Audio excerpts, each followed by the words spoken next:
고흥반도의 끝자락, 어린 사슴을 닮은 섬 소록도. 드넓은 남해에 안긴 푸르른 섬은 관광객들의 발길을 머물게 하는 매력적인 풍광을 자랑한다. 하지만 하늘이 기억하는 서러운 시간과 땅이 품고 있는 아픈 사연이 등록문화유산에 깃들어 있다. 소록도가 이게는 그냥 좋게 말해서 지옥이라. 사람이 사람 살 곳이 아니야. 소록도 안에 돌뿌리 하나, 풀 한 포기에도 한세인들의 피와 뼈가 묻어 있다, 묻혀 있다. 소록도 100년의 기억.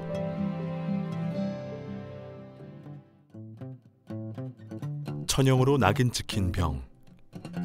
그로 인해 이웃과 사회로부터 멸시당하고 피를 나눈 부모 형제에게조차 버림받은 사람들. 그런 한센병 환자들에게 가장 암울했던 시기는 일제강점기였다. 1907년 나 예방에 관한 건 공포를 통해 한센병 환자들에 대한 강제 수용의 근거를 마련한 일본은 격리의 장소로 남쪽 끝자락 소록도를 선택하게 된다. 일제가 이제 나 환자들을 격리해야 되겠다. 정책적인 어떤 고민들이 있었을 텐데요. 그 고민의 핵심 처방은 격리였습니다. 이분들을 치료하는 게 아니라 사회로부터 격리함으로써 사회를 보호하고 또 섬인데 육지와 가깝기 때문에 물자라나 이런 거를 쉽게 가져올 수 있고 그러면서 또 통제하기가 쉽고 그러니 소록도를 부지로 선정하게 됐고요. 100여 년 전 소록도 자해의원이 문을 열었고 원주민들이 떠난 자리는 전국에서 모여든 한센병 환자들로 채워졌다. 치료에 대한 희망 하나로 고향을 등지고 소록도에 정착한 사람들. 그러나 현실은 그들의 희망을 여지없이 꺾어놓았다. 1935년 환자들의 인권을 짓밟는 악법인 조선 나 예방령이 공포됐고 환자들을 통제하는 수단으로 구 소록도 갱생원 감금실이 지어졌다. 원장의 재량만으로 재판 없이 최대 60일 동안 환자를 잡아둔 감금실은 소록도의 형무소였다. 여기는 어떻게 보면 인간의 그 잡는 곳이랄까? 좀 표현이 과하던가 몰라도 뭐 그럴 수밖에 없죠. 무조건 잘못 그러다가 인권이라는 거 없고 여기서 마저 죽으면은 가장 억울했던 것이 그때는 전화도 그러니까 편지 써서 이분은 본병으로 죽었습니다. 간단하잖아요. 마저 죽어도 본병이면 끝나고 치료하다가 잘못돼도 본병이면 끝나고. 억울하게 죽어간 이들의 한이 스며있는 감금실 내부엔 일제강점기의 흔적이 고스란히 남아있다. 이것이 그때 일정 때 지어진 것 같아요. 그대로 모습이. 손은 대지 않았어요. 예. 그리고 저 문틀 정자가 사람들 열어갖고 그리고 저 문틀에다가 목을 달았대요. 이 안에서 문틀에다가 목을 달아서 죽었고 그때는 이제 자살이지. 많이 죽었지 안에서 고통실에서. 예, 그래 그리고 이제 끄트면 데리고 나와서 때리고 하여튼 뭐 가만히 있었으면 그렇게 했습니까? 그래도 이제 좀 떠들다든지 억울한 호소했겠죠. 그러면 이제 막 때리고 이제 그래서 여기서 자살을 많이 했답니다. 철정에서 저게 목을 다루면서. 감금과 금식, 체벌과 강제 노역까지 무자비하게 행해진 인권 탄압의 현장엔 피해자들의 서러운 눈물이 스며들어 있다. 이런 걸 보면 이제 눈물이 좀 나요. 그리고 이제 연디 와서 이렇게 보면은 예전에 모습이 자꾸 이게 떠올라서 마음은 많이 안 좋아요. 긴 시간이 흘렀지만 여전히 기억하고 경계해야 할 참혹한 역사의 현장, 감금실. 그 옆으로 우리가 주목해야 할 또 하나의 건물이 있으니 바로 등록문화재 제66호 구 소록도 갱생원 검시실이다. 소록도 사는 사람은 누구라도 세상에 뜨게 되면 여기에 와서 해부를 하고 씻어서 벗겨놓고 해부하고 씻어서 꿈에서 너리에 담습니다. 그런데 누구를 만나라고 피해갈 수 없는 거. 그리고 그때 당시엔 저도 시신은 여기서 밖으로 못 나갔습니다. 그래서 소록도는 3번을 죽는다. 한센병 발병으로 인한 사회에서의 매장과 시체 해부에 의한 죽음, 그리고 한 줌의 채로 돌아가는 화장까지 소록도의 죽음은 잔인했다.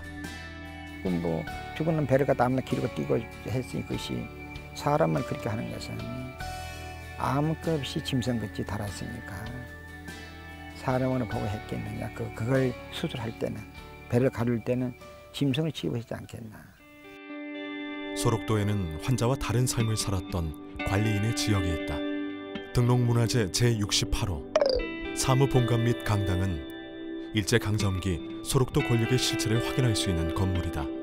예, 소록도에는 그 관사 지역하고 병사 지역이 나눠져 있는데 이 관사 지역 안에는 그처럼 사무본관이 있고 병사 지역에는 병원이 있기 때문에 그는 치료본관이 2개 있었던 거죠.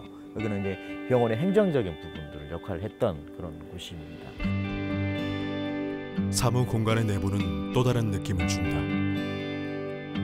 우리가 바로 밖에서 들어왔을 때의 느낌이 약간 고압적인 느낌이 들지 않습니까? 권위적인 그런 느낌. 어떻게 보면 그 사람 위에 있는 직원들은 자기들 관리하는 입장에서 위계적인 의미로 봤을 때 환자와 뭐 어떤 그 병원이라는 것은 어떤 수평적인 의미로 봐야 되는데 약간의 수직적인 의미가 좀 강한 시기가 있었다고 볼 수 있습니다.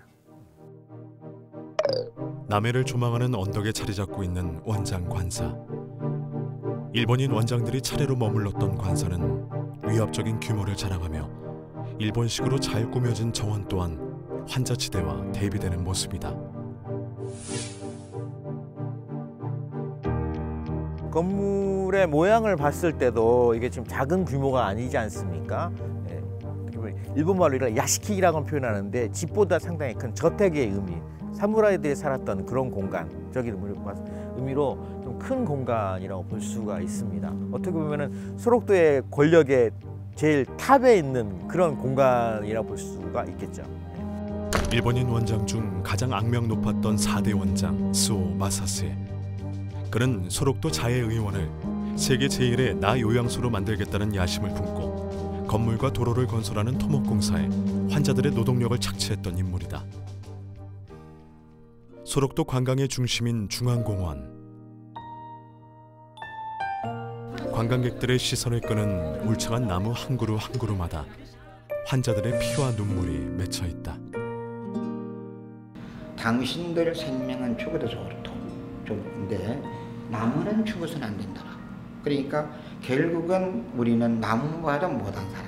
그래서 나무와 바꿔서 사는 인생을 살았다. 네, 여기에 병을 낫기 위해서 오신 분들의 삶은 불우했고 당시 이 원장 관사를 보더라도 호화로움이 있죠. 대비된다고 볼 수가 있겠습니다. 똑같은 사람임에도 불구하고 병들었던 이유만으로 더 많이 우리가 돌봄을 주고 배려를 하고 치료에 힘써야 되는데 그것보다는 어떻게 보면 식민지 정책을 홍보하는 또 확고하게 하는 곳으로서 소록도를 만들기 위해서 희생된 것이 당시 입원한 환자분들이라고 생각하시면 됩니다.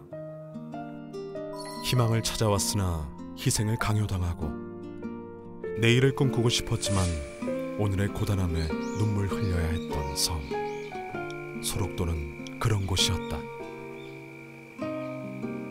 치료받으러 왔는데 정작 치료보다는 국가의 필요에 의해서 도구로 활용이 됐었던 이런 아픈 역사가 소록도 안에. 그래서 소록도를 우리 국민들이 살펴보실 때에는 소록도 안에 돌뿌리 하나, 풀 한 포기에도 한세인들의 피와 뼈가 묻어 있다, 묻혀 있다, 이런 것들을 좀 생각하면서 엄숙하게 좀 바라봐 주시는 이런 것도 좀 필요할 것 같아요.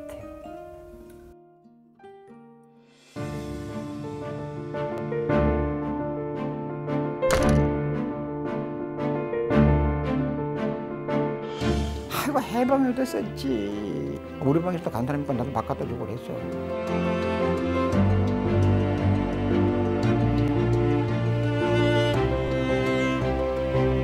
어째서 한센인이 되는 거야? 뭐 결핵 권리가 나오면 결핵인이네. 그거 봐, 의 차별과 편견이야 그게.